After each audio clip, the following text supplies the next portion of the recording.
안녕하세요 여러분. 생생법률쇼 진행을 맡은 임주혜입니다. 이 세상 이슈를 법률적 시점에서 다뤄보는 본격 토크 블록버스터 법률 이슈 토크 시작했습니다. 제 옆에는 권상희 시사평론가님 자리하셨습니다. 평론가님 어서 오세요. 안녕하세요. 반갑습니다. 지금 이 방송 유튜브를 통해서도 실시간으로 함께 방송되고 있으니까요. 많은 시청 부탁드리고 유튜브를 통한 소통의 창구도 활짝 열어두겠습니다. 방송 후 평론가님께 궁금하신 점이 있으시면 문의 남겨주시면 저희가 답도 해드릴 테니까요. 많은 참여 부탁드립니다. 그럼 오늘 함께 나눠볼 이야기들 저와 함께 미리 만나보시죠. 미리 보는 법률 토크입니다. 최저임금 인상폭 논의 시급 1만 원 시대 임박. 부산은 엑스포 준비 완료. 부산 is ready. 텐트폴 영화가 될 올여름 기대작은까지 어떤 이야기들일지 너무 궁금해요. 평론가님 특히 관심 가는 주제 딱 보이는 거 있으신가요? 일단 모든 사람들이 가장 민감한 이슈가 돈이 아닐까 싶습니다. 그렇죠. 최저임금 이슈가 오늘 가장 눈에 띄는 이슈가 아닌가 싶습니다. 맞아요. 최저임금 굉장히 중요하죠. 어떤 식으로 지금 논의가 진행되고 있는지 좀 첨예하고 대립되게 읽고 있는 만큼 좀 집중적으로 살펴보도록 할 거고요. 저는 부산 is ready도 기대가 됩니다. 네. 많은 국민들이 지금 염원하고 있는데 여러 이야기들 준비되어 있으니까요. 시간이 부족할 것 같아요. 빨리 시작해 봐야겠어요. 여러분들은 지금 생생법률쇼 함께하고 계십니다.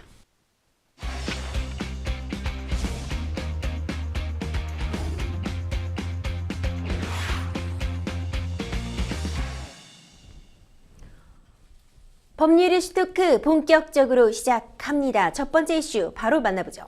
최저임금 인상폭 논의 시급 1만 원 시대 임박입니다. 매년 요맘때 항상 이 이슈로 뜨거워집니다. 오늘 정부 세종청사에서 제8차 전원회의 개최하고요. 이틀 뒤인 29일에는 제9차 전원회의가 열립니다.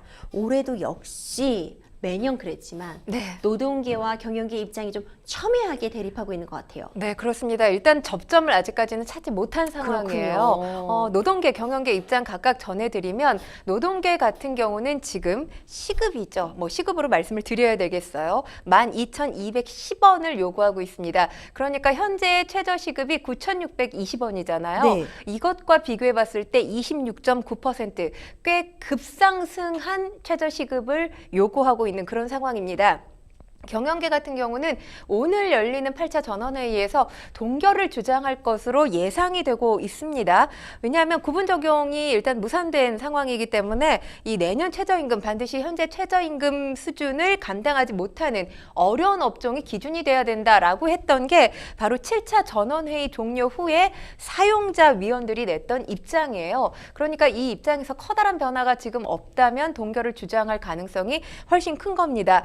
최저임금 심의는 노동계, 경영계가 제시한 최초 요구안을 점차 줄여나가는 방식으로 이루어지는데 과연 오늘 접점을 찾을 수 있을지 지켜봐야겠습니다. 사실 최근 5년간요. 인상폭이 적었다고 말할 수는 없을 것 같아요. 계속 인상은 해왔는데 어떻게 보고 계신가요? 그러니까 인상폭이 사실 박근혜 정부 때와 문재인 정부 이렇게 쭉 지켜보면 박근혜 정부 때는 6, 7% 내로 조금 고르게 인상이 됐던 편이에요. 그런데 2019년부터 지금 살펴보면 조금 불균형했습니다. 2019년에 8,350원으로 10.9% 인상이 됐고요. 2020년 보면 8,590원, 2.87% 인상이 됐습니다. 2021년에는 8,720원이었고요. 그리고 2022년에는 9,160원, 5.05%가 인상이 된 겁니다. 그리고 올해 적용된 최저임금이 그러니까 9,620원, 아까 말씀드렸다시피 5% 인상된 안이었는데 만약에 이번 인상률이 3.95%, 그러니까 약 4% 정도로 인상이 될 경우에는 최저 시급이 10,000원을 넘기게 됩니다. 그렇군요. 그러니까 이 요구안은 아니죠. 4%를 기준으로 봤을 때 노동계가 요구한 12,210원은 현실적으로 어렵다 하더라도 현재 9,620원보다는 인상될 가능성이 열려 있다라고 볼 수 있는 겁니다. 네. 그리고 작년에 이제 셈법이 하나 적용이 되면서 인상안이 결정이 됐던 건데 어떤 거냐면 사실 계속 논의를 거듭했지만 접점을 못 찾았어요. 그래서 냈던 안, 공익위원들이 냈던 안입니다. 경제 성장률 전망치 2.7%, 여기에 소비자 물가 상승률 전망치 4.5% 더했고요. 그리고 취업자 증가율 2.2%를 빼서 나온 수치가 5%였습니다. 5%를 적용해서 9,620원이라는 값이 산출이 된 건데 올해도 접점을 찾지 못하게 될 경우 이 같은 셈법이 적용될지는 지켜봐야 되겠지만 일단 그렇게 되면 이 최저임금과 관련한 논의, 어떤 결정 사항 자체가 어떤 본래의 취지를 벗어난다라는 비판에 직면할 수 있기 때문에 이 셈법이 다시 쓰이지는 않을 가능성이 현재 높다라는 의견이 지배적입니다. 그렇군요. 좀 노동계의 입장부터 먼저 살펴보면서 시작을 해보려고 합니다.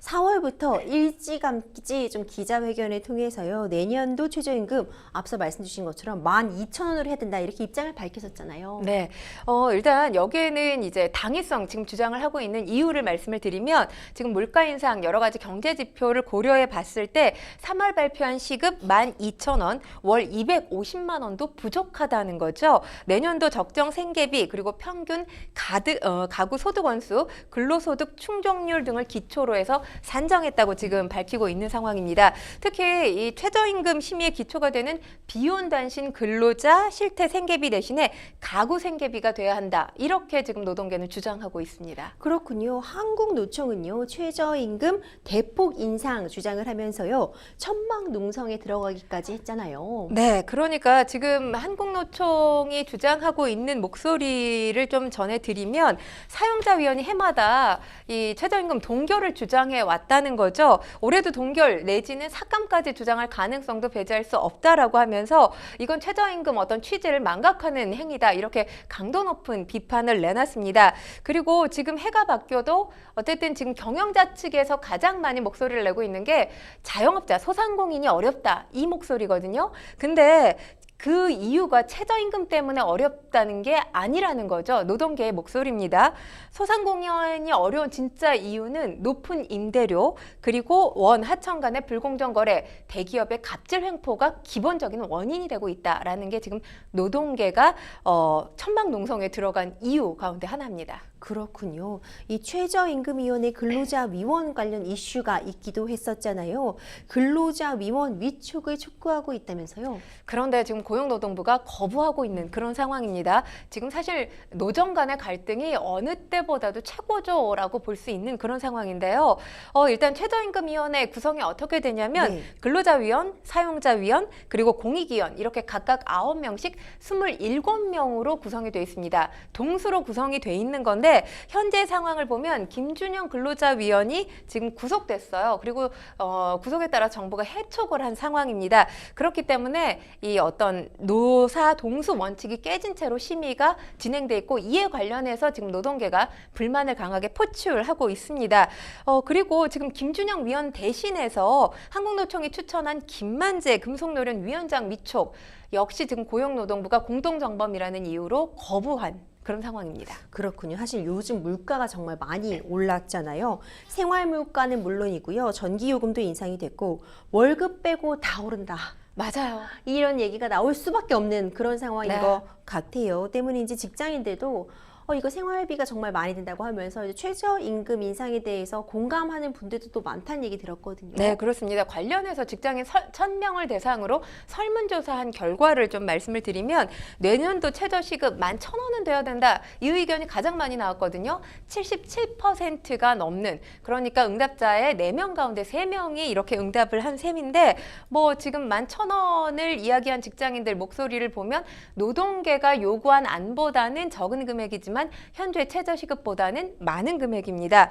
아무래도 물가 인상이 가파르게 작년 그리고 지금 물가 인상이 좀 더디다고는 하지만 우리가 느끼는 체감 물가 인상은 여전히 높은 상황이에요. 맞아요. 그러다 보니까 체감 임금이 줄었다라고 느꼈기 때문에 당연히 최저임금 올려야 된다, 최저시급 올려야 된다 이렇게 이야기를 하고 있는 겁니다. 이 물가 인상 경제 지표를 고려해서 최저임금을 좀 대폭 올려야 된다는 이 주장에 대해서 평론가님 어떻게 보고 계신지 궁금하거든요. 사실 가장 좋은 건 최저임금 올려달라는 대로 올려줄 수 있는 상황이면 너무 좋겠죠. 왜냐하면 지금 뭐 경제 지표로 보나 특히 물가 상승률로 봤을 때 물가 상승은 가파른데 내 임금은 요지부동의 상황이기 때문에 최저임금 그에 맞게 상승시켜야 된다. 뭐 설득력이 없지 않습니다. 현실로 봤을 땐 설득력이 있는데 이게 진짜 우리 현실과 맞닥뜨려졌을 때 현실적이다라고 판단할 수 있느냐의 문제 좀 살펴볼 필요가 있는데 지금 이 최저임금 관련해서 급상승했던 시기가 있어요.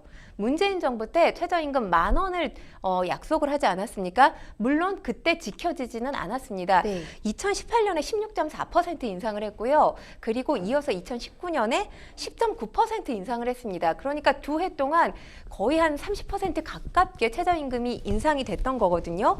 그런데 이때 상황을 보면 기억하실 거예요, 아마. 이때를 즈음해서 키오스크가 상당히 많이 등장을 했습니다. 네. 뭐 햄버거 가게라든지 맞아요. 커피숍이라든지 맞아요. 많이 등장을 하지 않았습니까? 그러니까 최저임금이 이렇게 가파르게 상승하면서 고용주들이 근로자를 줄이거나 아니면 근로 시간을 축소하기도 했어요. 그러면서 고용 상황이 참사 수준이었다 이런 평가가 나왔던 시기였습니다. 실제로 보면 사실 문재인 정부 시절에 주로 이 세금으로 만든 고령자들을 위한 일자리는 상당히 많았거든요. 2018년 보면 고용률이 금융위기 이후에 최악의 처음으로 하락한 그런 해였어요. 근데 이 하락한 시기가 하필 최저임금 인상폭이 가장 높았던 16.4%로 인상이 됐던 그런 시기였습니다.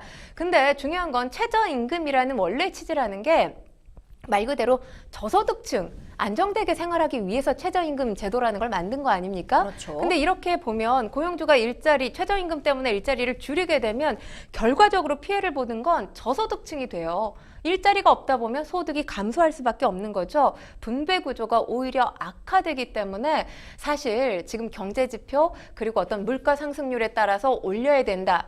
뭐 우리가 당연히 이게 현실화되면 너무나 좋겠지만 현실적으로 그렇게 될 경우에 2018년과 같이 내 일자리가 없어지는 또 고용 참사가 발생할 가능성 배제할 수 없을 것 같습니다. 이렇게 여러 가지 복합적인 문제가 얽혀 있다 보니까 참 결정하기 쉽지만은 않은 문제인 것 같아요. 저희가 지금까지는 노동계 쪽 입장을 좀 주로 살펴봤고요. 이제 경영계 쪽 입장 좀 살펴보려고 합니다. 경영계는 인상 어렵다, 동결해야 된다 이런 입장 고수하고 있는 거죠. 네, 그렇습니다. 그러니까 코로나19 여파가 아직 채 해소가 되지 않은 상태에서 지금 경기 침체가 계속되고 있는 상황이잖아요. 그런데다가 이제 노동시장을 경청해서 바라본 입장을 말씀을 드리면 누적된 최저임금 고율 인상의 충격이 아직도 해소되지 않았다. 갑작스럽게 올랐던 2018년과 2019년에 그때 충격이 아직까지 해소되지 않았다는 겁니다. 그 이후에는 인상폭이 적었던 이유가 코로나19 상황이었기 때문에 인상폭이 다소 주춤했었던 네. 거죠. 그리고 지금 최저임금 주요 결정 기준 생계비와 관련해서 현재의 최저임금 수준 이미 최저임금의 정책적 대상인 비혼단신 저임금 근로자의 생계비 수준을 넘어선 수준이다. 이렇게 진단을 하고 있습니다. 그리고 지금 우리나라가 최저임금 인상 뭐 거의 해마다 이루어지고 있는 상황이에요. 그런데 경영계에서 바라봤을 때 이게 과연 소득 분배 개선에 효과가 있느냐? 뚜렷한 효과를 미치지 못하고 있는 것으로 추정하고 있습니다. 그렇군요. 앞서 평론가님께서도 말씀해 주셨어요. 이제 임금 인상해 줄 수 있으면 너무 좋겠지만 일자리 감소로 이어지는 그런 연쇄적인 문제 때문에 좀 꺼려지는 측면이 있다 이런 말씀도 해주셨었는데 최저임금이 인상이 되면 1만 원대가 넘어서게 되면 일자리 대규모 사라질 것이다 이런 분석도 나온 거죠. 네, 한 보고서를 제가 기준으로 해서 말씀을 드리겠습니다. 최저임금 상승이 일자리에 미치는 영향이라는 제목의 보고서인데요. 이 보고서에 따르면 최저임금이 현재 9,620원에서 3.95% 오르게 되면 이제 10,000원을 훌쩍 넘어서는 겁니다. 이 10,000원이 됐을 경우에 일자리가 0.8%에서 2.0% 감소할 것으로 예측을 하고 있습니다. 또 일자리 수로는 최소 28,000개에서 최대 69,000개가량이 줄어들 것이라고 전망을 하고 있는데요. 특히나 아까도 제가 말씀을 드렸지만 취약계층에 타격을 줄 가능성이 높다고 보고서가 이야기를 하고 있습니다. 계층별로는 청년층이 15,000개에서 18,000개, 청년층의 일자리가 사라지는 거고 저소득층 같은 경우는 2만 5천 개에서 2만 9천 개 정도 일자리가 감소할 것으로 지금 예상을 하고 있습니다. 최근에 영세 기업들 보면 경기 부진 때문에 사실 판매가 감소되고 그러면서 재고가 쌓여요. 물건이 팔리지 않고 있는 상황이거든요. 뭐 스마트폰만 하더라도 예전 같은 경우 이건 물론 대기업의 얘기긴 네. 하지만 예전 같은 경우는 뭐 얼리 어답터들 많았잖아요. 신제품 나오면 바로 써보는 사람들 많았는데 지금 얼리 어답터를 찾기가 어려운 지경이라고 하죠. 그래서 삼성전자만 하더라도 이 갤럭시 스마트폰이 재고가 그렇게 많이 쌓였다고 합니다. 그런데 하물며 영세 기업들은 어떻게 했느냐라는 목소리가 나오고 있는데 만약에 이런 상황인데도 불구하고 최저임금이 인상됐을 때 경영난이 가속화되면서 고용이 위축될 수밖에 없다라는 겁니다. 그렇습니다. 사실 아닌 게 아니라요. 저도 요즘 최근 가게 가보면요. 키오스크로 주문하는 경우가 요즘 더 많아진 그렇죠. 것 같아요. 네. 식당에서도 그냥 테이블 자리에 앉아서 바로 키오스크에서 주문을 하게 맞아요. 되고요.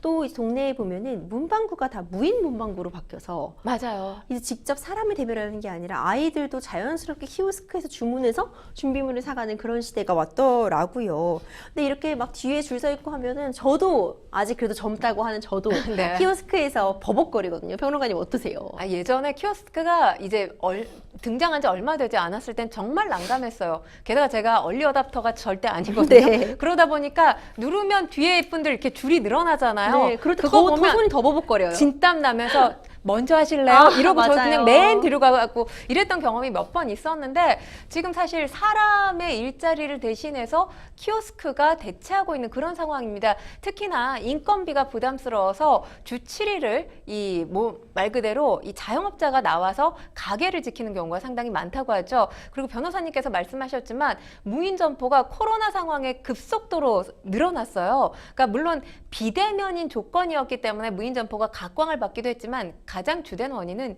인건비 감소, 인건비를 그렇죠. 절약하기 위해서 무인 점포를 차리겠다고 했던 자영업자들이 많았는데 사실 저희가 이 시간에도 무인 점포에서 발생하는 여러 사건 사고들 말씀을 드렸었잖아요. 네. 그런데 이런 사건 사고가 일어남에도 불구하고 인건비보다는 훨씬 더 낫다라는 게 무인 점포를 운영하는 자영업자들의 한결된 목소리입니다. 그런데 중요한 게 이렇게 인건비 인상, 자영업자들만의 문제로 치부할 수 있느냐?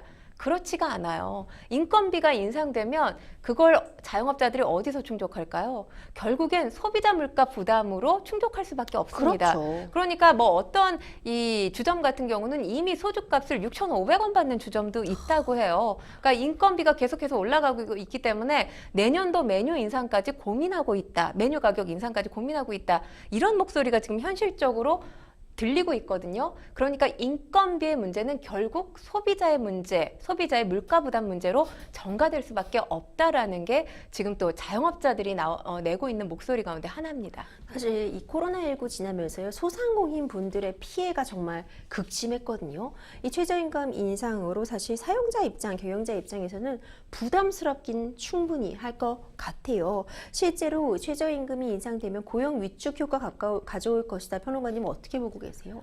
지금도 뭐 한결같이 고용 위축 계속 얘기를 했지만 어쩔 수 없습니다. 당연히 사람을 줄이지 않겠습니까? 그렇죠. 고용 위축 불보듯 뻔한 일일 것 같고 한 가지 또 제가 말씀을 드리면 지금 사실 최저임금 얘기를 했을 때 가장 많이 언급되는 게 자영업자, 소상공인이거든요. 그렇죠. 왜냐하면 이분들이 최저임금에 가장 민감할 수밖에 없는 분들이기 때문이에요. 일단 자영업자 이재 연체율이 지금 사상 최고치를 기록하고 있다는 아이고, 보도가 나왔습니다. 네. 고물가, 고금리 파고가 지금 계속되고 있는 거죠. 그러다 보니까 이 돌려막기 하고 있는 자영업자들이 그렇게 늘었다고 합니다. 1분기 말 자영업자 대출 잔액이 1,000조를 넘어섰어요. 1,000조요? 1,033조 7천억 원입니다. 네. 지금 사상 최대거든요. 그러니까 가게를 운영하시는 분들의 빚 부담, 이 이자 부담, 여기서 헤어나오지 못하는데 사람을 고용할까요? 못하죠. 저는 현실적으로 이거 불가능하다고 생각합니다. 네, 정말 안타깝습니다.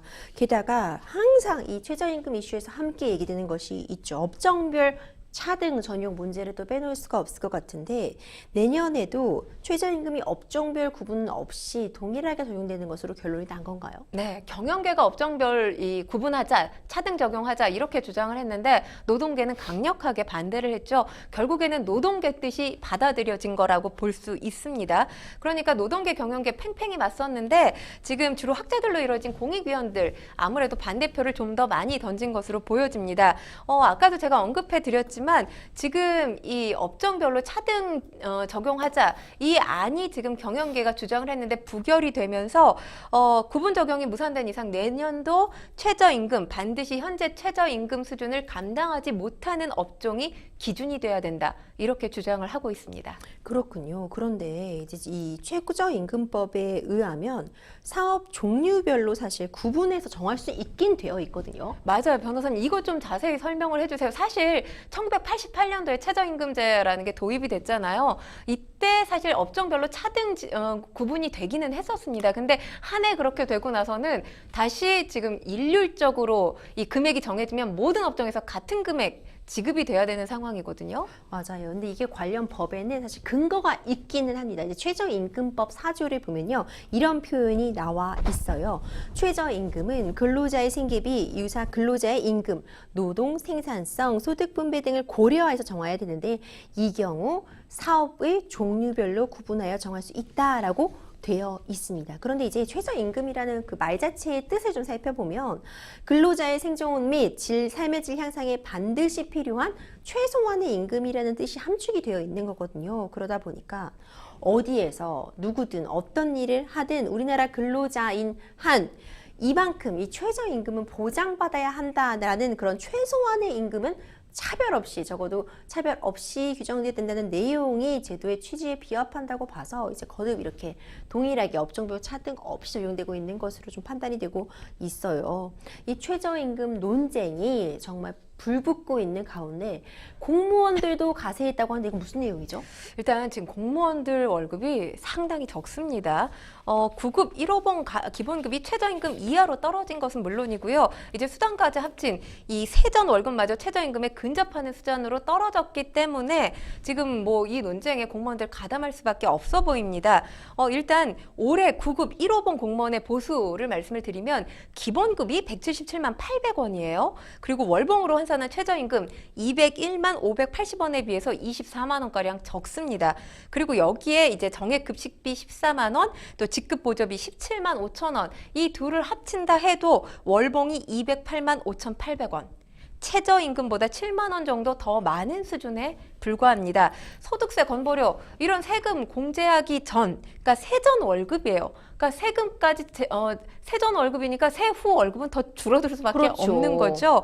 공무원 임금 인상률이 2020년 그러니까 코로나 상황 때 1%대로 억제된 상황이 지금 계속 이어지고 있습니다. 그렇기 때문에 지금 MZ세대들, 공무원이 된 MZ세대들 부푼 꿈을 가지고 공시 준비를 해서 합격까지 했는데도 불구하고 이 5년 버티지 못하고 사표를 내는 이 MZ세대 공무원들이 그렇게 많이 증가했다고 합니다. 왜냐하면 공시 준비하기 위해서 학원도 다녀야 되잖아요. 그리고 도서관도 다녀야 돼요. 이렇게 비용 부담 발생을 하죠. 그리고 공무원들 학력 수준도 높다고 그렇죠. 전해지고 있습니다. 근데 임금을 받고 나니까 뭔가 나와 같은 학교를 나온 내 친구, 대기업에 다니고 있는 친구의 딱 절반 수준이라는 겁니다. 상대적인 박탈감이 상당히 크기 때문에 지금 주장하고 있는 게 내년 9급 1호봉 청년 공무원 보수 각각 기본급 40만 원 이상, 정액급식비 6만 원, 직급보조비 2만 5천 원씩 더 올려달라고 하고 있고요. 그리고 전체 공무원들 사기 진작 차원에서 이 가계지원비 월 10만 원 지급해달라 이렇게 요구를 하고 있는데 이 요구가 정부 차원에서 받아들여질지 주목됩니다. 사실 이 심의 법정 시한이 내일 모레인데 29일까지인데 워낙 입장차가 크다 보니까 기한 넘길 가능성도 점쳐지고 있더라고요. 네, 그렇습니다. 최저임금법을 좀 말씀을 드리면 최저임금 심의 고용노동부 장관이 심의를 요청한 지 90일 이내에 이루어져야 합니다. 고용부 장관은 위원회에서 의결 제출한 이듬해 최저임금을 매년 8월 5일까지 고지하는데요. 이 올해는 고용부 장관이 3월 31일 심의를 요청했기 때문에 그 법정 시한이 29 9일인 겁니다. 1987년 이 최저임금 논의가 시작된 이후로 법정 시기를 맞춰서 논의가 마무리됐던 게 9차례에 불과합니다. 그러니까 늘 경영계와 노동계 입장차가 팽팽하게 맞서고 있었다. 뭐 이 시한을 지키지 못한 것만 봐도 그동안 얼마나 경영계, 노동계 간에 이 이견을 줄이지 못했는지를 여실히 알 수 있지 않나 싶습니다. 그렇습니다. 지금 경기 침체는 장기화되고 있고요. 인플레이션을 체감하는 서민들의 삶은 팍팍해져만 가고 있습니다. 이런 민감한 시기다 보니 최저임금 정하는 데 있어서 더 불붙은 그런 논쟁거리가 되고 있는 것 같아요. 어떠한 방향으로 결국 결정이 됐다고 평론가님 보고 계신가요? 사실 가장 좋은 건 소상공인과 자영업자를 배려하고 또 저소득 계층을 배려한 안이 나오는 게 가장 중요한데 이 안이 사실 뭔가 접점 찾기는 상당히 어렵죠. 그렇기 때문에 지금 해마다 이 노동계와 경영계가 다투는 모습, 이견 충돌을 보이는 모습을 우리가 계속 보고 있지 않습니까? 그렇기 때문에 이렇게 뭔가 논쟁을 벌여서 어렵게 접점을 마련하는데 이걸 해마다 보지 않고 2년에 한 번씩 최저임금을 결정하면 어떻겠느냐. 뭐 저는 이 의견도 어느 정도 설득력이 있다고 생각합니다. 그리고 제가 지난 시간에 해외 사례 잠깐 언급을 해드린 적이 있는데 좀 우리나라 최저임금 같은 경우는 굉장히 편안하게 정해진 느낌이 들어요. 물론 진통 과정을 겪기는 합니다만 제가 편안하다라고 말씀을 드린 이유가 일괄적으로 적용돼서 뭐든지 다 똑같은 금액이 적용이 되는데 지금 일본이나 말레이시아나 베트남 같은 경우는 지역별로 차등 적용되거든요. 왜냐하면 지역이 지금 우리나라만 하더라도 서울을 비롯한 수도권의 임대료와 지역의 임대료 차이가 큽니다. 네. 그리고 중요한 건 만약에 농어촌 같은 경우에 이 최저시급 동일하게 적용이 된다면 문제가 발생할 수밖에 없는 게 자연재해 때문에 피해를 입는 경우도 있어요. 이럴 경우는 지자체가 나서서 뭔가 최저시급 조절을 할 수 있는 안 정도가 배려가 돼야 되는데 지금 그런 것들이 전혀 글쎄요, 연구가 되지 않는 건지 논의가 되지 않는 건지 모르겠지만 우리와 컨디션이 같은 해외 사례를 좀 적극적으로 논의를 해서 우리 사례에 좀 적용을 해야 될 필요가 있지 않나라는 생각 한 가지 해보고요. 그리고 지금 뭐 유럽 같은 경우 또는 호주 같은 경우는 직군을 122개로 나눠서 122개로 나눠서 최저임금, 연령, 직업, 숙련도에 따라서 또 달리 적용을 하고 있거든요.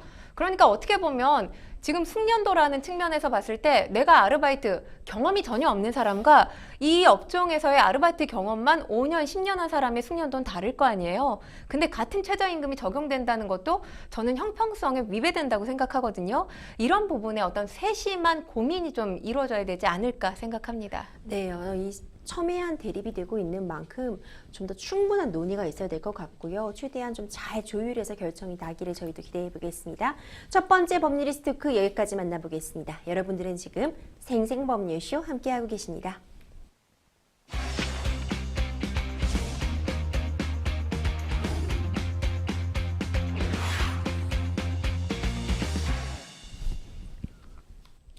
두 번째 법률리스트 토크 바로 시작해 보겠습니다. 두 번째 주제는 부산은 엑스포 준비 완료, 부산 is ready입니다. 최근 윤석열 대통령이 4박 6일 프랑스, 베트남 순방을 마무리하고 귀국했습니다. 특히 프랑스에서 2030 세계 박람회 월드 엑스포라고 하죠.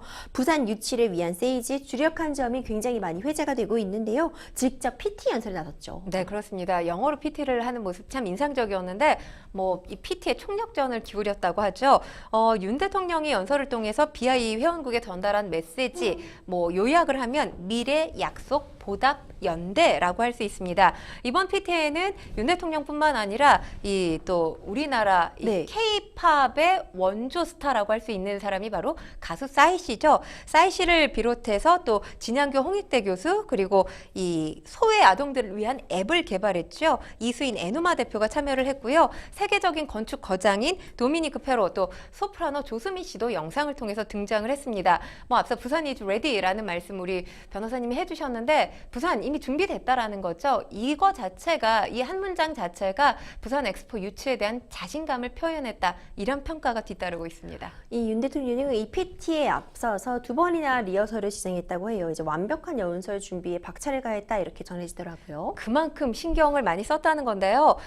이 프레젠테이션이 있던 날 영어 PT를 위해서 오전 10시부터 현지 숙소 1층에 홀을 마련해서 PT 리허설을 준비했다고 전해지고 있습니다. 수행원들로부터 피드백도 받았다. 나왔다고 하고요. 그래서 2차 리허설까지 하면서 최종 점검을 한 것으로 알려지고 있습니다. 우리와 지금 경쟁국이라고 알려진 국가가 바로 사우디아라비아죠.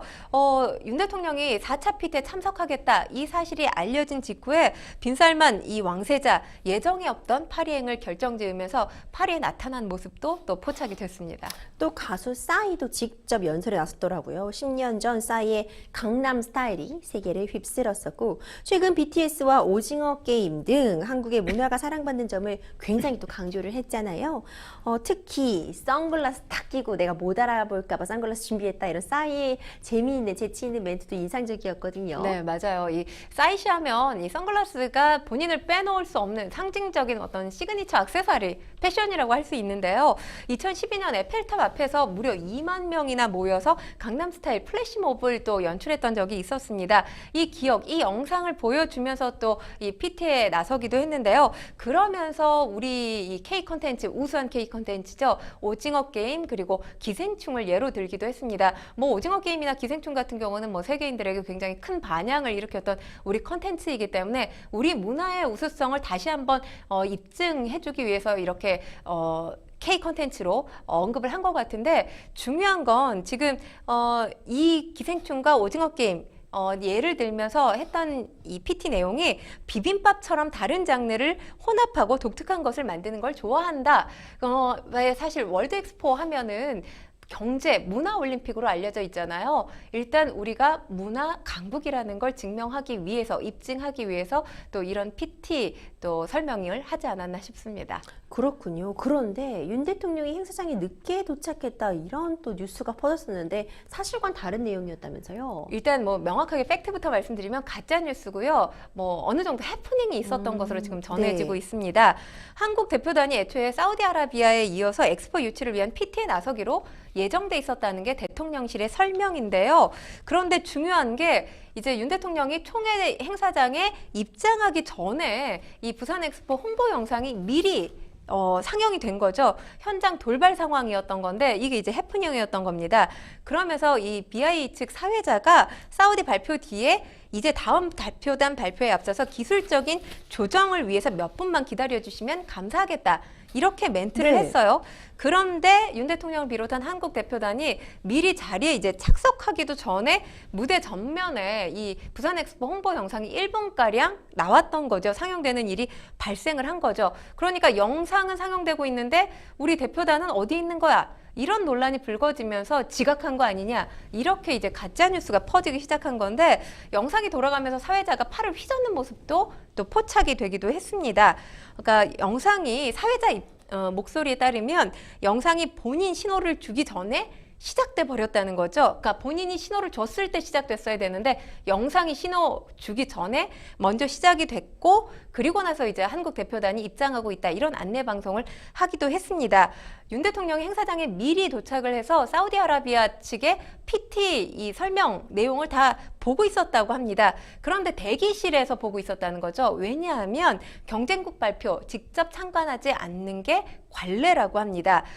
BI 기술 담당자 측 이번 해프닝과 관련해서 일단 영상을 내보내게 되면 빨리 정리하고 PT를 시작할 수 있어서 그렇게 됐다. 이렇게 해명한 것으로 알려졌습니다. 그렇군요. 이 윤석열 대통령과 함께 프랑스 파리를 찾은 김건희 여사 역시 현지에서 엑스포 유치를 위한 활동에 박차를 가했는데 이른바 부상 다방을 열어서 기자들에게 우리나라 믹스 커피를 이제 맛보게 하는 그런 행사를 가졌다면서요. 네, 그렇습니다. 주 프랑스 한국문화원이 2023 한국문화제 테이스트 코리아 이 부산 특별전을 열고 있습니다. 이때 찾아간 건데요. 이때 이 자리에 뭐 김건희 여사뿐만 아니라 프랑스 주재 외신 기자들을 만나서 부산 엑스포 김건희 여사가 직접 홍보하는 또 역할을 자처하기도 했는데 특히 3층이 6.25 전쟁 피난 당시 수도가 바로 부산이었죠. 이 부산의 예술가들이 모여들었던 곳이 바로 광복동에 있던 다방, 밀다원이었는데 이 공간을 재현한 곳이었습니다. 여기서 돌아와요 부산항에 이 음악도 틀어줬다고 하고요. 그리고 김건희 여사 외신 기자들과 함께 믹스커피를 마시기도 했는데 믹스커피 뭐 우리나라 국민들이 상당히 사랑하잖아요. 그리고 네. 믹스커피 한 번 맛본 외국인들 이 맛에 또 매료된다고 하지 못 않습니까? 벗어나죠. 네, 한국의 대표적인 음료라고 소개하기도 했습니다. 대통령실은요, 특히 이번에 진행된 영어 연설을 통해서 부산 엑스포 유치 가능성을 높였다 이렇게 자평을 했는데 평론가님 연설은 어떻게 보셨어요? 일단 뭐 저는 여러 메시지들 가운데 가장 인상 깊었던 메시지가 이제 국제사회로부터 우리 국가가 6.25 전쟁 때부터 많은 도움을 받지 않았습니까? 이렇게 받았던 도움들, 여러 도움들을 다시 보답하겠다. 이 메시지가 참 울림이 컸다라고 생각을 하거든요.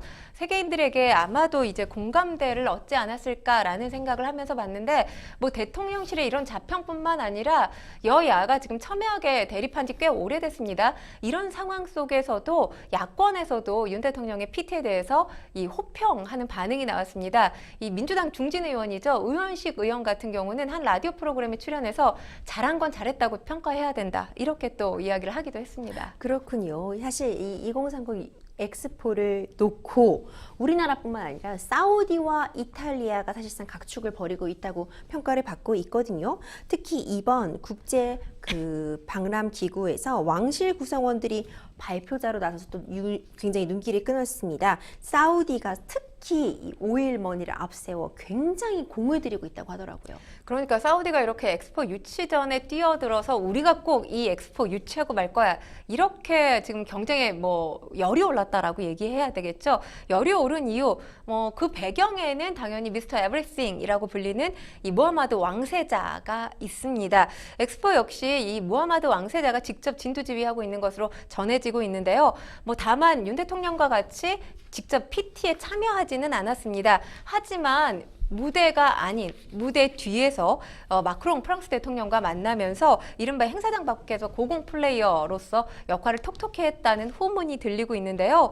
일단 이 월드 빅 이벤트, 세 가지 월드 빅 이벤트가 올림픽과 월드컵 그리고 엑스포입니다. 그런데 사우디가 굉장히 지금 뭐 세계적으로 주목받고 있는 국가임에는 사실인데 이 세 가지 빅 이벤트 어떤 것도 유치를 해본 경험이 없어요. 그렇군요. 네, 게다가 사실 뭐 카타르 월드컵 우리가 다 기억하고 있잖아요. 아랍 국가 가운데서는 아랍에미레이트가 이 엑스포 유치를 했고요. 카타르가 월드컵 유치를 했습니다.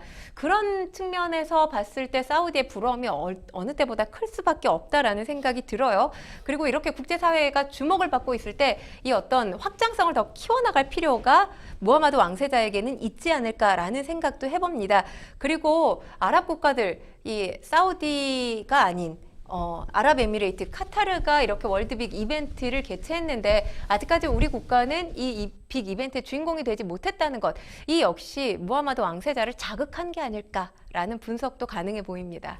이 사우디가 이 오일 머니를 바탕으로 한 대규모의 투자와 지리적 이점 같은 거를 내세우고 있어서 자칫하면 뺏기는 거 아니야? 이렇게 우려하시는 분들도 있는데 다만 사우디는 여전히 약간 여성 인권 문제 같은 부분에 있어서는 좀 한계가 있다 이런 평가를 받기도 하더라고요. 그렇기 때문에 사우디가 만약에 이 엑스포 유치에 성공할 경우에 여성 또 외국인 노동자 탄압 관련해서 인권 문제가 다시 수면 위에 떠오를 수 있다라는 분석이 나오고 있습니다. 특히나 지금 마크롱 대통령 같은 경우는 공개적으로 사우디를 지지하고 있는 상황이에요. 근데 마크롱 대통령의 입장과는 다르게 프랑스의 여러 매체, 외신들은 지금 마크롱 대통령의 입장을 비판하고 있습니다. 언론, 그러니까 그 말 그대로 인권 문제에서 자유롭지 못한 국가를 지지하고 있는 게 말이 되느냐라는 건데 일단 이번 PT가 조금 주목할 부분이 있었어요. 사우디에 숨겨둔 무기가 있었는데 그게 바로 여성이었습니다. 그렇죠. PT에 참여한 6명의 인원 가운데 무려 3명이 여성이었습니다. 제가 무려라는 단어를 쓴 이유, 뭐 사실 사우디가 어떤 국제행사에 여성을 공식적으로 내세우는 경우가 거의 없기 그렇죠. 때문인데요. 그런 측면에서 본다면 굉장히 파격적인 모습이라고 볼 수 있습니다. 포용적이고 평등한 엑스포 개최를 강조하고 있는데 여성을 포용하고 있다라는 것, 그리고 여성과 남성 평등하다 라는 걸 강조하기 위해서 이런 또 모습을 연출한 게 아닌가 싶습니다. 그렇군요. 이 사우디뿐만 아니라 이탈리아도 이제 경쟁에 뛰어들었습니다. 멜로니 총리도 이번에 파리를 찾았습니다. 그래서 이제 육지에 열을 올리고 있는데 이탈리아는 어떤 점을 좀 강점으로 내세우면서 홍보에 주력을 하고 있나요? 일단 뭐 친환경 프로젝트를 또 들고 나온 것으로 알려졌죠. 그리고 뭐 이탈리아 로마에서 이 엑스포를 개최하겠다라는 입장인데요. 로마 하면 사실 역사 문화를 자랑할 수밖에 없는 그렇죠. 곳이잖아요.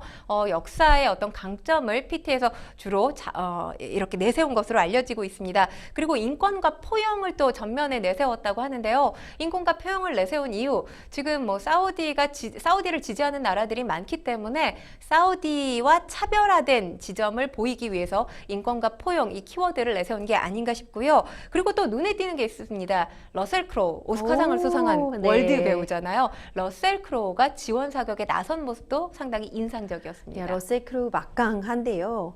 어떤 결과가 기대될지 저희는 당연히 또 부산을 응원하고 있지만 귀추가 주목이 됩니다. 한편 우리나라 재계 총수들도 이 엑스포 유치에 박차를 가하고 있습니다. 대통령 순방에 지금 동행한 거죠. 네, 그렇습니다. 뭐 이재용 회장뿐만 아니라 최태원, 정의선, 구강모 이렇게 4대 그룹 총수뿐만 아니라 이 그러니까 재계에서 다양한 인사들이 이 윤 대통령 순방과 함께 했는데요. 일단 부산 엑스포 유치 지원 민간위원장을 맡고 있는 사람이 바로 최태원 SK 회장이죠. 지금 목발에 의지하고 있는 상황이라고 해요. 다리를 다쳤다고 하는데 이제 발목 부상을 당한 상황에서도 이 뭔가 부상 투혼을 발휘했다라는 후문이 들리고 있고요. 그리고 총수들 역할이 중요했습니다. 본인들이 다양한 글로벌 인맥들을 형성하고 있잖아요.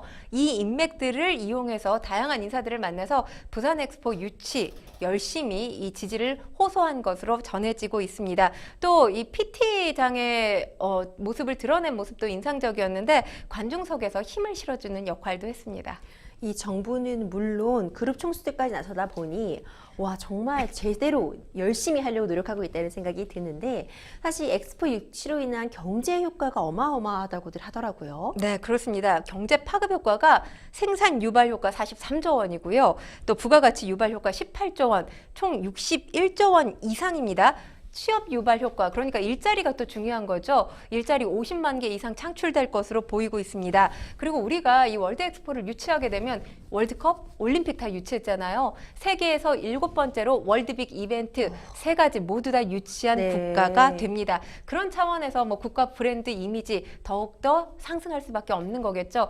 그러니까 꼭 우리나라가 11월에 좋은 소식을 들었으면 좋겠다는 말씀 덧붙여서 드립니다. 맞습니다. 오는 11월에 회원국 투표를 결정이 되는데요. 부산 is ready인 만큼 좋은 결과 있기를 기대해 보겠습니다. 평론가님 마지막으로 이 부산 엑스포 유치를 위해서 우리가 어떤 것들 힘을 모아서 준비하면 좋을지 정리 부탁드릴게요. 그래서 이게 사실 뭐 월드빅 이벤트이기 때문에 정치하고는 전혀 다르지만 그렇죠. 우리나라는 모든 것들이 과학도 정치와 연결돼 있고 모든 것들이 정치와 연결돼 있잖아요. 부산 엑스포 이 월드 이벤트만큼은 정치와 접목시키지 않았으면 좋겠고요. 국익의 관점에서 여야 한 목소리로 응원했으면 이런 모습들이 국민 통합에 기여하지 않을까 기대를 해봅니다. 네, 좋은 소식 기대해 보도록 하겠습니다. 세 번째 법률 이슈 토크 만나보겠습니다. 세 번째 이슈 토크, 텐트폴 영화가 될 올여름 기대작은입니다. 한동안 한국 영화 침체기라는 오명에서 벗어나지 못했는데 지난달 개봉한 범죄도시 3가 1000만 명 관객을 향해 내달리면서 그 우려를 불식시켜주고 있습니다. 여기에 영화계 최대 성수기라고 할 수 있는 여름방학 시즌을 겨냥해서 한국 영화 대작 빅4가 차례로 개봉을 앞두고 있는데요. 먼저 이름만 들어도 굉장히 쟁쟁합니다. 류승환 감독, 김혜수, 염정아 배우가 뭉친 밀수가 개봉을 앞두고 있다고요. 네, 가장 먼저 이 텐트폴 영화 가운데 스타트를 끊는 작품이 7월 26일 개봉하는 류승환 감독의 밀수인데요. 바다에 던져진 밀수품을 둘러싸고 인생 역전을 노리는 사람들의 모습을 그린 액션 영화입니다. 김혜수 씨 또 염정아 씨가 전면에 나서고 남자 주인공으로는 조인성 씨가 열연을 펼치는데 조인성 씨 하면 또 류승환 감독의 모가디슈로 한 차례 호흡을 맞춘 바가 있었습니다. 이번이 이제 두 번째 작품 함께 하는 건데 뭐 두 배우 이 사실 여성 두 배우 같은 경우는 카리스마가 굉장히 넘치는 배우잖아요. 이 두 배우의 연기 대결 보는 재미가 있을 것으로 예상이 됩니다. 이어서 또 어떤 영화들도 개봉을 준비하고 있죠? 네, 8월 2일에 더 문 그리고 비공식 작전 이렇게 두 편의 영화가 함께 개봉을 하게 됩니다. 더 문 김용화 감독의 작품이에요. 신과 함께 시리즈로 쌍천만 감독으로 등극한 감독이죠. 이 지구와의 거리 38.4km 사고로 인해서 홀로 달에 고립된 우주대원 도경수 씨가 열연을 펼칩니다. 선우와 필사적으로 그를 구하려는 전 우주센터장 제국의 사투를 그린 영화고요. 이 영화 그러니까 이 우주를 그리고 있기 때문에 아무래도 달이라는 미제 공간 그리고 있어서 하이퍼 리얼리즘 구현하기 위해서 실제로 철저히 고증하는 데 굉장히 애를 기울였다는 후문이 들리고 있습니다. 그리고 김용하 감독하면 굉장히 영화 기술 발전에 앞장서고 있는 감독이잖아요. 그렇기 때문에 이번에도 뭐 고해상도 촬영뿐만 아니라 신과 함께해서 볼 수 있었던 촬영 기법이 VFX였거든요. 이번에도 이 기술을 더해서 완성도를 높인 그런 작품으로 기대가 되고 있고요. 비공식 작전 이 끝까지 간다, 또 터널, 넷플릭스 시리즈 킹덤을 연출했던 연출가죠. 김성훈 감독의 신작입니다. 이 작품은 하정우 씨, 주지훈 씨 두 사람의 또 호쾌한 액션을 볼 수 있는 또 역동적인 액션 영화로 지금 알려져 있는데요. 코로나19 상황에서도 모로코에 가서 직접 해외 로케가 이루어졌다고 합니다. 그런 만큼 이국적인 풍광이 기대되는 작품으로 꼽히고 있습니다. 그렇군요. 하정우, 주지훈 씨의 버디 케미도 굉장히 기대가 되고 있는 상황이고 마지막으로 이 콘크리트 유토피아는 이병헌 씨가 출연을 하네요. 네, 한 주 늦은 8월 9일 개봉을 하게 됩니다. 영화 내용 간단히 말씀을 드리면 대지진으로 폐허가 돼버린 서울, 유일하게 남은 황공 아파트로 사람들이 몰려들게 되면서 시작되는 이야기입니다. 재난 영화인데 기존의 재난 영화와 차별에 대한 지점이 있다라고 지금 알려지고 있습니다. 뭐 이병헌 씨뿐만 아니라 박보영 씨 같은 이 연기력이 검증된 배우들이 대거 출연할 것으로 알려지면서 기대감을 올리고 있습니다. 그렇군요. 사실 정말 기대가 되는데 이들 중에서 평론가님이 특히 눈길 가는 그런 영화 있으신가요? 저는 뭐 단언컨대 이병헌 씨가 출연하는 영화를 꼽고는 싶지만 네. 밀수 꼽고 싶습니다. 밀수. 왜냐하면 사실 우리나라 상업 영화 가운데 여배우가 원톱으로 출연하는 영화들은 가끔 있어 왔어요. 그런데 이제 지금 김혜수 씨, 염정아 씨 이렇게 여배우 두 명이 투톱으로 출연하는 영화는 흔치 않거든요. 이 두 배우가 뿜어져내는 케미도 궁금하고요. 그리고 이 두 배우와 이 작품의 관객들에 대한 평가도 궁금하기 때문에 밀수 가장 기대가 됩니다. 이 한국 영화가 상당 기간 동안 좀 침체기였잖아요. 그러면서 지금 범죄도시 3 때문에 간신히 좀 한국 영화에 좀 힘을 불어넣고 있는 그런 실정인데 이런 여름 대작들의 영화의 흥행이 반드시 필요한 그런 상황인 것 같거든요. 근데 앞서 우리가 텐트폴이라고 말을 했는데 이 텐트폴은 무슨 뜻인가요? 사실 기사에서 아마 영화 관련 기사에서 가끔 보셨을 거예요. 그러니까 블록버스터 영화하고도 얼추 같은 의미라고 보시면 됩니다.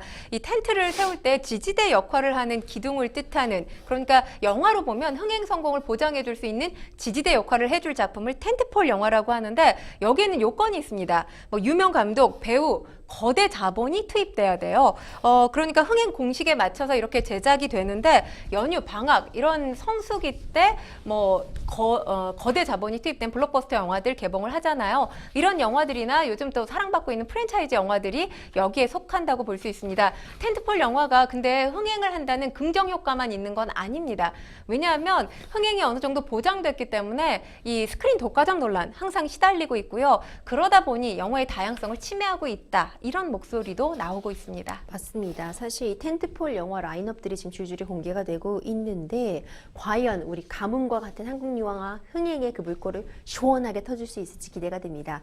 그런데 또 미션 임파서블 시리즈도 비슷한 시기에 개봉을 한다고 해요. 이번에 역시 7월에 전 세계 개봉을 앞두고 있는 거죠? 아, 네, 그렇습니다. 그러니까 사실 7월 12일 개봉하는 걸로 지금 알려져 있거든요. 톰 크루즈의 활약이 대단합니다. 제가 티저 예고편 2분이 조금 넘어요. 봤는데 위험한 액션을 직접 몸소 실천을 했더라고요. 뭐 이 부분 기대하셔도 좋을 것 같고요. 2분 짧은 액션 장면이 농축되어 있는 장면이었지만 이것만으로도 지난해 탑건 매버릭으로 사랑받았던 이 톰 크루즈의 사랑이 더욱더 커지지 않을까 생각이 됩니다. 맞습니다. 저도 최근에 영화관에 가서 깜짝 놀란 게 영화 티켓 사고 영화 하면 또 팝콘이 빠질 수 없잖아요. 그렇죠. 팝콘에 음료 한 잔 샀더니 2만 원이 훌쩍 넘었어요. 맞아요. 그러니까 요즘 영화 보려면 티켓값 뭐 이렇게 하다 보면은 뭐 10,000원, 2만 원이 훌쩍 넘게 되잖아요. 그렇죠. 그러니까 결국 이런 큰 돈을 내고 사람들이 극장에 찾아가게 하려면은 단순히 어떤 네임 타이틀이나 스타에 의존하기보다는 컨텐츠로 승부받는다는 생각 들거든요. 그러니까 지난해 예를 들자면 이 한산이나 비상선언, 그러니까 한산이나 헌트 같은 경우는 컨텐츠가 훌륭하다는 평가를 받았습니다. 하지만 뭐 유명 감독 그리고 유명 배우들이 출연한 외계인 일부라든지 비상선언 흥행에 참패했거든요. 가장 중요한 건 스토리. 컨텐츠라고 할 수 있습니다. 맞습니다. 이 한국 영화 빅4들의 어떤 텐트폴 역할을 좀 기대해 보도록 하면서 마칠게요. 한국 영화 선점 응원하겠습니다. 2030 부산 엑스포 유치를 위해서 전 국민이 정말 응원을 하고 있습니다. 팬데믹과 경기 침체 또 양극화 등으로 어려움과 갈등을 겪고 있는 우리 사회가 모처럼 한마음 한뜻으로 응원을 하고 있는데요.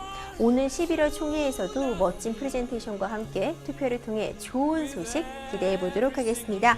생생법률쇼 어느새 마칠 시간 다가왔습니다. 오늘도 좋은 이야기로 함께 해주신 권상희 평론가님 고생 많으셨습니다. 고맙습니다. 방송 끝나도 생생법률소 상담 접수 계속됩니다. 각 분야 전문 변호사의 무료 상담 받고 싶으신 분들은 상담 전화 02557-8295번 또는 법률상담 홈페이지에 접속 후 법률상담에 문의 남겨주시거나 지금 나가고 있는 law.lowtv.kr 메일로 상담 문의 주시기 바랍니다. 생생법률쇼 오늘 준비한 소식은 여기까지입니다. 시청해주신 여러분 감사합니다.